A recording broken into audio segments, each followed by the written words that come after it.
ભરૂચ શહેરમાં મુશળધાર વરસાદ વરસી રહ્યો છે। ભારે વરસાદથી જાડેશ્વર તેમજ બોલાવ વિસ્તારની સોસાયટીઓમાં પાણી ભરાઈ ગયા છે।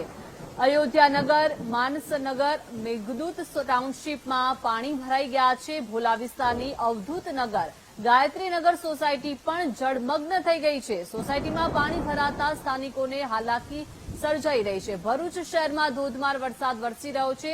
અનેક સોસાયટીઓ જળબંબાકાર થઈ ગઈ છે। અનેક સોસાયટીઓ જળમગ્ન થઈ ગઈ છે।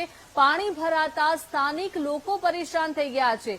ભરૂચ શહેરમાં કે જ્યાં ધોધમાર વરસાદ ખાબક્યો છે અને અનેક વિસ્તારોમાં પાણી ભરાઈ ગયા છે।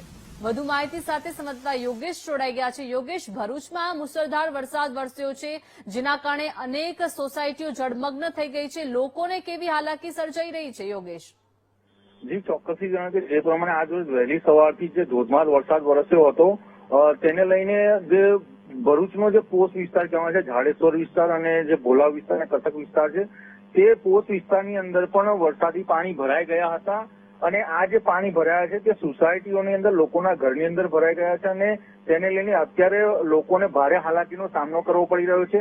કારણ કે અહીંયા આજે અત્યારે વરસાદની પરિસ્થિતિને લઈને જે પાણીનો જે નિકાલ થવો જોઈએ તે નિકાલ થવાનો કોઈ રસ્તો નથી, જેને લઈને સોસાયટીઓની અંદર પાણી ભરાયા છે। અને હાલ જો ખાસ કરીને વાત કરવામાં તો ભરૂચનો જે કટક વિસ્તાર કહેવાય તેની અંદર અત્યારે કેર સમા સુધીના પાણી ભરાયા છે। જી, આભાર યોગેશ વિગત આપવા બદલ।